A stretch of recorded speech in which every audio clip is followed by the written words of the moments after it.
For 2 weeks, one name has carried more weight than almost anything else in the Nolan Wells case, precisely because so little was actually known about the person behind it. A name attached to a story with no real face, no real account, nothing but silence. 2 people were with Nolan in his last confirmed minutes on Horn Island, his friends, and a young woman they only ever referred to by her first name. For nearly 2 weeks, one of those 2 accounts stayed almost entirely out of public view, while the other got repeated so many times it started to sound like settled fact. Tonight, that changes, because what Katie says happened does not line up with what Nolan's friends told investigators. And a family that's already lost their son now has to sit with something even harder, the possibility that somebody, somewhere in this story, isn't telling them the whole truth. Yeah, our CBS News partners revealing some new GPS data from the Mississippi Department of Marine Resources, tracking the movements of the boat Nolan Wells was on before he disappeared. Think about what that means for 2 parents who've spent every day since the 4th of July trying to piece together how their son's holiday trip ended the way it did. It's not enough for them to know what happened anymore. Now they have to figure out who they can even trust to tell them. And there's more tonight. Tracked GPS coordinates showing exactly where a boat went, hour by hour, on the day Nolan disappeared. A record that doesn't care about anyone's loyalties, only what actually happened. A grand jury now officially in motion, and a handful of small, strange details his own parents still can't make sense of. Quick note before we go further. This case centers on the death of a young man, so if that's heavy for you tonight, take care of yourself as we go. And if you want to follow this case as it develops, hit subscribe now and drop a comment letting us know where you're watching from tonight, because somewhere out there, the right person might see this and remember something they haven't shared yet. Let's start with the name that took 2 weeks to surface and the fear that came attached to it.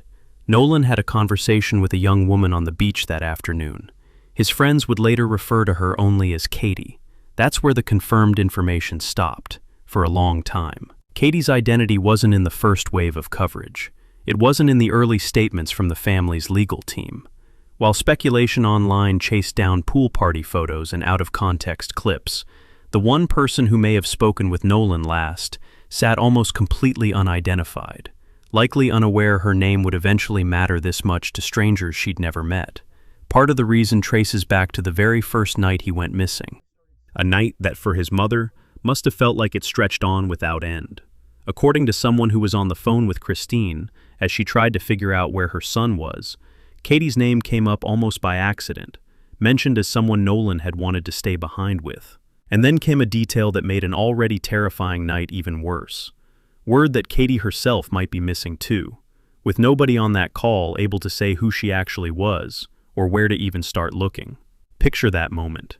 A mother already searching for one missing child, suddenly told there might be 2. No name to attach to the second worry, no number to call, just more fear stacked on top of fear that already had nowhere left to go. That particular fear turned out to be unfounded. Katie was never missing. She'd left the island safely that day on a different boat and had been reachable the entire time. Confirmation of that came not from police and not from Nolan's friends, but from her own mother, Gracie McCormick, who posted publicly to correct the record once speculation about her daughter started spreading online in ways she never expected. According to McCormick, her daughter was on Horn Island that day, spent time with Nolan, and the 2 parted ways sometime that afternoon. She says her daughter has no knowledge of anything that happened to him afterward. She said goodbye to him. She got on a different boat. She went home, to a mother who had no idea her daughter's name would soon sit at the center of one of the most talked about cases in the country.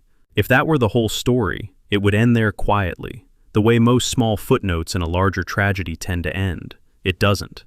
Because attorney Ben Crump, representing the Wells family, says Katie's account of that final conversation is specific and hasn't wavered, and it conflicts directly with what Nolan's friends have said. According to Katie, Nolan told her he was planning to rejoin his friends and get back on their boat before they left the island. According to the friends themselves, Nolan told them the opposite, that he intended to stay behind on the island with Katie, entirely by his own choice. Both statements cannot be accurate. One of these 2 accounts is wrong, and somewhere behind that single word, wrong, sits a family who has to live with not knowing which one it is. If Katie's version holds up, Then something happened in the space between Nolan stating his intention to leave and the boat actually pulling away without him. Something interrupted whatever plan he had. Nobody has explained what. If the friend's version holds up, then Nolan made a deliberate, conscious choice to remain alone on a remote barrier island as his only ride home departed, which raises an entirely different question about what happened to him in the hours that followed, alone, without the group he'd spent the whole day with. This isn't a theory pulled from a comment section. It's a direct contradiction between two people who were both there, describing Nolan's last documented words in two ways that simply cannot be reconciled. And right now, as of this recording, nobody, not the family, not investigators, not anyone with the authority to say for certain, has resolved it. Nolan's parents are left holding two versions of their son's final choice, unable to know which one is real. There's a particular kind of pain in that uncertainty, different from grief itself. Grief, terrible as it is, at least has a shape, the loss of a person you loved. This is something else. The loss of even knowing your own son's last decision. Did he choose to stay, or did he intend to come home? For most families, that would be an easy thing to answer, pieced together from small confirmations that never even register as important until they're needed. For this family, it's become the single hardest unanswered question in their son's entire case.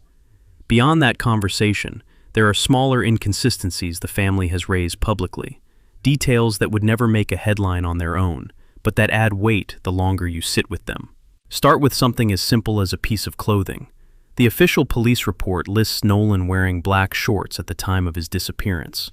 But according to Christine, a young woman who was on the island that day, later reached out and shared photos showing Nolan in blue shorts, not black.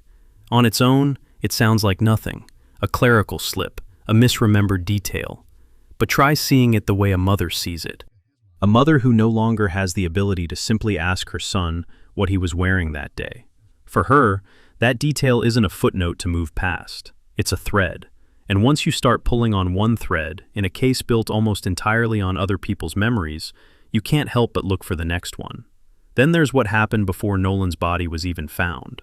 While his parents were still holding on to hope, still half expecting a phone call that would end this nightmare with relief instead of grief, they went to retrieve his car from a friend's driveway, a task that should have taken minutes. According to the family, it turned unexpectedly difficult. A friend came to the door claiming he couldn't find the keys. He went back inside to check again. Minutes passed, the kind that feel endless when you're standing on someone else's porch, waiting, with your missing son somewhere out there and no way to reach him. Eventually, the keys turned up exactly where another person, overheard on a phone call, happened to mention they'd been the entire time, sitting on top of a game console inside the house. For a family already desperate for anything resembling a straight answer, a delay like that doesn't read as coincidence. It reads as friction, appearing at the exact moment they needed things to be simple. And then there's Nolan's phone. According to a family friend who helped track the device using a monitoring app, Nolan posted to Snapchat almost every day, a habit so consistent it barely registered as one, until it stopped.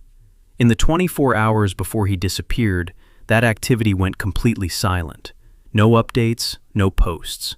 A silence everyone close to him agrees simply wasn't like him. When the device was finally located, one more inconsistency surfaced. The location tied to the account didn't even match the place where the phone itself was ultimately found. Consider what it's like to sit with that as a parent. Nolan's digital life had been, by every account, an open book, the kind of constant, casual documentation so common at his age that nobody thinks twice about it. And then, for exactly the window of time that matters most, it goes quiet. Not gradually, not with warning, just silence. In the one 24-hour stretch his family would give almost anything to understand. None of these details, taken individually, tell us exactly what happened to Nolan Wells. But together, according to the people who loved him most, they're the reason this family says they cannot simply accept the official account as complete, and why they keep asking questions nobody has fully answered yet. While all of this has been unfolding in the background, the contradictions, the small unexplained details, the quiet work of investigators trying to reconstruct a single afternoon, Nolan's family has also had to do something no parent should ever have to plan for: say goodbye. Christine announced that her son's homegoing celebration would be held on Monday, July 20th, at Center Point Church in Ocean Springs, the same community that watched Nolan grow up, play football, and become the young man his coaches and teammates describe with such consistency. A place that once celebrated his signing day now has to prepare to lay him to rest. It's worth remembering, underneath every headline and every piece of tracked data, that this is still fundamentally a family grieving a son in front of an audience of millions they never asked for. That's part of why accuracy matters so much here. Every detail in this case is being absorbed not just by strangers online, but by two parents who will carry whatever gets said about their son for the rest of their lives. They don't get to walk away from this story once it stops trending. They live inside it now. And the only thing anyone watching can really offer them is care in how their son's story gets told. If you want to keep up with every confirmed development in this case, subscribe now, because what we're covering next isn't based on anyone's memory, or anyone's account, or anyone's version of events. It's based entirely on tracked data. The one part of this story that can't be shaped by grief or loyalty or fear. Here's what the GPS record shows. At 9:56 in the morning on the 4th of July, the boat carrying Nolan and his friends left its dock, beginning a day no one on board could have known would end the way it did. By 11:14, it had reached Horn Island. For several hours afterward, the group stayed together, celebrating the holiday the same way so many others were doing that same afternoon along that same stretch of coast. At 4:31 that afternoon, according to data from the Mississippi Department of Marine Resources, the boat left Horn Island. Nolan was not on board. It returned to its original dock, and then, rather than staying there for the night, it kept moving. At 5:52 p.m., the boat traveled into Fort Bayou. By 6:06, it was back at the dock again. Later that night, at 7:19 p.m., the boat's tracked position shifted one more time, to the Fort Bayou boat launch. From there, according to the Marine Resources report, it was taken out of the water entirely and moved over land, presumably towed, to a residence in Biloxi owned by the boat's owners. Sit with that sequence. 4 separate movements, recorded automatically, after the moment Nolan was left behind. Not one simple boat trip home, but a series of stops across several hours, ending on land more than 70 miles from where the day began. That sequence, tracked without any input from anyone connected to this case, is the exact window investigators are still working to fully explain, and the exact window Nolan's parents replay in their minds over and over, searching for what might have happened inside it. Now, to where the official process stands, and what's changed most recently for a family that spent weeks waiting for anyone in a position of authority to simply sit down and talk with them directly. On July 15th, Nolan's parents did exactly that. Christine and Elmore sat down face-to-face with Jackson County District Attorney Angela Myers McElrath, their first direct meeting with her office since Nolan's body was found on Horn Island. Attorney Ben Crump described the meeting afterward as respectful and candid, a small but meaningful shift after more than a week of feeling like they were on the outside of their own son's case. Out of that meeting came confirmation that once the DA's investigation wraps up, its findings will go to a grand jury. That phrase tends to carry more emotional weight than it actually holds, so it's worth being precise, both for the sake of accuracy and for the sake of a family who's already had their story distorted enough. A grand jury referral is not a verdict. It's not a formal accusation against any one person. It doesn't mean charges have already been filed, and it doesn't mean investigators have concluded a crime took place. What it means, specifically, is that the case has reached a procedural point where its findings will be formally reviewed to determine whether charges are warranted at all. It's a mechanism, a process, movement, but not resolution. And this family knows better than anyone the difference between those two words. Crump also used the moment to correct something that had spread widely online, the claim that the FBI had effectively taken over this investigation. According to an official statement from the FBI's Jackson Field Office, the Bureau has assisted Jackson County investigators with specific elements of the case, largely centered on threats made against individuals connected to the investigation, threats that cross state lines and therefore fell under federal jurisdiction. The Jackson County Sheriff's Office has remained the lead agency throughout, from the very first search to whatever comes next. The FBI's involvement has been support, not command. And then there's Nolan's phone, the piece of evidence his family has pointed to from nearly the very beginning as something that might hold real answers about his final hours. A small object that's somehow come to carry the weight of an entire family's need to understand what happened to their son. Think about that for a moment. A device small enough to fit in a pocket, ordinary in every way, now sitting at the center of a grand jury referral, an FBI-assisted threat investigation, and a mother's last hope for understanding her son's final hours. That's an extraordinary amount of weight to place on something so small. But for a family with almost nothing else left to hold on to, it's become one of the only tangible things they have. At the July 15th press conference, both sides agreed to something new, a joint inspection, with experts representing the family working alongside experts connected to the official investigation, examining the device together rather than separately, comparing findings in real time instead of releasing competing statements after the fact. Attorney Eric Hertz is leading that effort on the family side, working with former law enforcement professionals brought in specifically for the technical work involved. As of this recording, that inspection still hasn't taken place. The family is still waiting, the way they've been waiting in one form or another since the night their son didn't come home. Waiting on a search, waiting on a coroner, waiting on an autopsy, waiting on a meeting with the district attorney, and now, waiting on a phone. Each piece of this case has arrived slowly, on its own timeline, and each time, this family has had no choice but to wait for it. Before we close tonight, two pieces of this case deserve a quick, direct correction, because both of them spread widely, and both shaped what people believed about Nolan's death long before anyone actually checked whether they were true. The first involved a photograph. An image of Nolan at a pool party began circulating online after his body was found, and for a short, disorienting period, a significant number of people genuinely believed it proved he'd been alive after the 4th of July. Somewhere out there, strangers were sharing a photo and quietly hoping it meant Nolan Wells wasn't really gone. Hope a grieving family had to watch spread, knowing it wasn't true, and having to say so publicly, again and again. It wasn't true. Reporting confirmed through image metadata and an account from his friend Tristan Shepard that the photo had actually been taken on June 27th, a full week before Nolan ever went to Horn Island. It had simply been uploaded online on July 5th, which is what caused the confusion about its timing in the first place. The second involved a video. Many believed it captured Nolan in an argument shortly before he vanished, treating the recording online as though it were the missing piece of the entire case. Shepard addressed that one directly too. The voice on the recording, he confirmed, was his own, not Nolan's.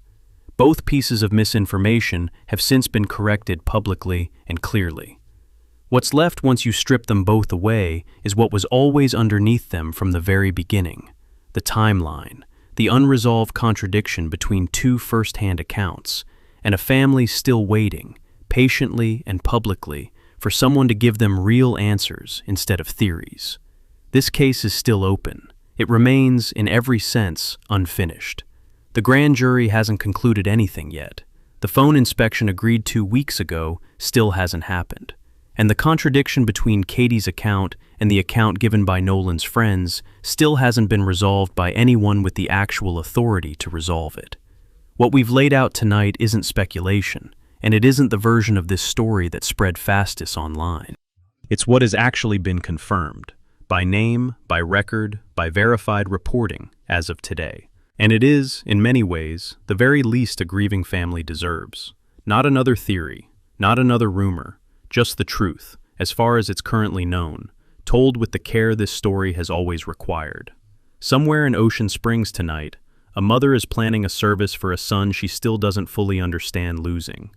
A father is still replaying a driveway, a set of missing keys, a phone call he overheard.